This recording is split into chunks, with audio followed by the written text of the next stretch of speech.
संकट में थे। उन्होंने कई बार ये बात बताई थी मुझे कि पप्पू राय से मुझे खतरा है, वो मुझे कभी भी मार देगा। हम यही चाहते हैं कि 2 दिन के अंदर अपराधी पकड़ा जाए, नहीं तो हम अब सड़क पर उतरेंगे अपने पति के लिए। बैठ के वहाँ से कहता है कि मैं अपराधी नहीं हूँ, लेकिन मैं आपसे कह रही हूँ मुझे उस पर यकीन है कि वो अपराधी, उसने किया है, करवाया है ऐसा। नमस्कार, आप NBC 24 देख रहे हैं और मैं हूं निखिल। देखिए, कुछ दिन पहले नीलेश मुखिया जो हैं वार्ड 22 के जो पार्षद हैं सुचित्रा देवी, उनके पति हैं, उनके ऊपर अपराधियों ने अंधाधुंध फायरिंग की थी और उनकी हत्या करने की कोशिश की थी। इस पर आज सुचित्रा देवी ने तमाम बातें को रखा है। उन्होंने साफ साफ कहा है कि इस तरीके से नीलेश मुखिया जो है पहले भी प्रशासन से गुहार लगाए थे।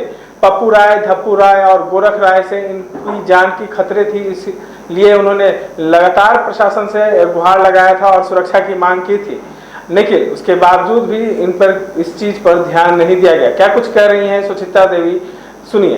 होगा किसी पर पैसा खिलाया होगा, खोल के तो बोल रहे हैं, सारा चीज तो करके बैठा हुआ है। 3 महीना पहले थाने में थी कि हमें हाँ, मेरे पूरे पर कुछ नहीं हुआ।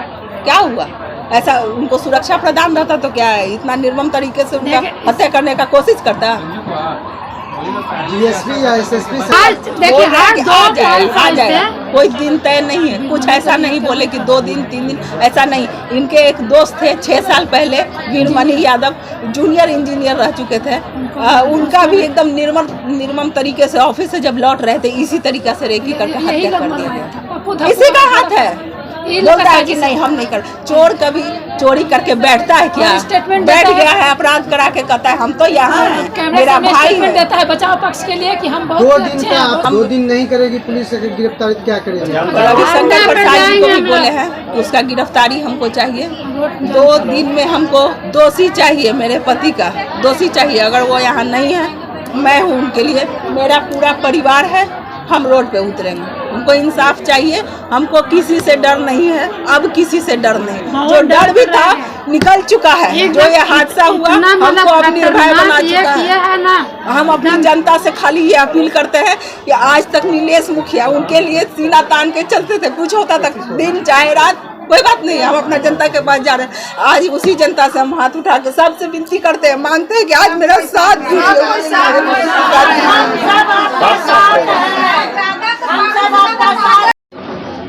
इसीलिए मैंने गुहार लगाई है। जैसा कि आप लोगों ने देखा कि रविशंकर प्रसाद आए हुए थे, मैंने उनसे भी ये गुहार लगाई है कि मेरी पति की प्राण संकट में थे। उन्होंने कई बार ये बात बताई थी मुझे कि पप्पू राय से मुझे खतरा है, वो मुझे कभी भी मार देगा, लेकिन तब भी पुलिस प्रशासन ने कुछ नहीं किया। उन्होंने अपनी सुरक्षा भी मांगी, अपने परिवार के लिए भी सुरक्षा मांगी, लेकिन उस पर कोई सुनवाई नहीं हुई। कितने महीने पहले से सुरक्षा? ये तो कब से चल रहा है, लेकिन 6 महीने पहले से इन पर बहुत ज़्यादा मामला दर्ज होने लगा। उल्टा सीधा सब जो उसके हथकंडे थे उसने अपनाए, अंतिम में अपने सोच को अंजाम दे ही दिया। कौन लोग हैं ये पप्पू राय, धप्पू राय? ये शुरू से यही निवासी है, मेरे पड़ोसी, मेरे सामने रहते हैं। लेकिन हाथ जोड़ के अभी जब घटना घट गई है तो हाथ जोड़ के कहता है कि सुरेश प्रसाद मेरा भाई है, नीलेश प्रसाद मेरा भाई है, लेकिन मैंने अपने जिंदगी में नहीं देखा उसे, अपने घर में आते जाते नहीं। बिलोंग करते हैं बीजेपी राजद जी। अभी उनकी क्या लगता है यही प्रेशर है जिसके कारण पुलिस नहीं पकड़ पा रही है? देखिए, हो सकता है उसका प्रेशर। हमको तो जो बताया जा रहा है वही मानेंगे ना। नहीं, यही की कार्रवाई हो रहा है, अपराधी मिल जाएंगे, एक लोग पकड़े जाएंगे। कब पकड़े जाएंगे? 5 दिन बीत चुका है। ऐसे ही करते पता चलेगा कि कुछ नहीं हुआ। कौन बोल रहे हैं? कौन बोलता है? बात हुई है पुलिस से मेरी। अब आप क्या चाहते हैं? हम यही चाहते हैं कि 2 दिन के अंदर अपराधी पकड़ा जाए, नहीं तो हम अब सड़क पर उतरेंगे अपने पति के लिए। नीलेश मुखिया मेरी आवाज थे, वो जब तक थे हमको संकट नहीं था, कुछ मैंने सोचा भी नहीं कि आज मुझे इस कदर अपनी जनता के साथ यहाँ आप लोगों के सामने स्टेटमेंट रखना पड़ेगा। कोई अपराध करके बैठ के वहाँ से कहता है कि मैं अपराधी नहीं हूँ, लेकिन मैं आपसे कह रही हूँ मुझे उस पर यकीन है कि वो अपराधी, उसने किया है, करवाया है ऐसा। क्या लग रहा है सरकार का संरक्षण प्राप्त है ऑलरेडी? क्या सरकार का संरक्षण मिल रहा है अपराधियों को? मिल रहा है, उसी का संरक्षण तो होता है। ये हो जाता क्या, जो अपना परिवार में हंस बोल के निकलता है अपने कार्यालय में अपने जनता का संकट दूर करने, उस पर इतना बड़ा संकट ला दिया गया। मेरे दरवाजे से रेकी करते करते यहाँ तक पहुँचा।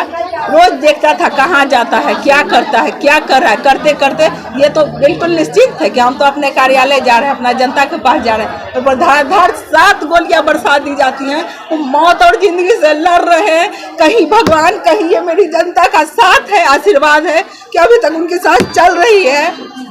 अब आगे मैं बस यही चाहती हूँ उसकी गिरफ्तारी हो। क्या मान रहे हैं आप लोग? तो आपने सुना किस तरीके से लगातार जो है नीलेश मुखिया है जो अपनी सुरक्षा की मांग कर रहे थे, लेकिन उसके बावजूद भी प्रशासन सख्ते में नहीं आई थी। और इस बार ये कहीं ना कहीं एक बड़ी चूक हो गई है और प्रशासन जो है वो कहीं ना कहीं अब कार्रवाई में जुटा हुआ है। इस तरह के तमाम अपडेट्स के लिए बने रहे NBC 24 के साथ। धन्यवाद।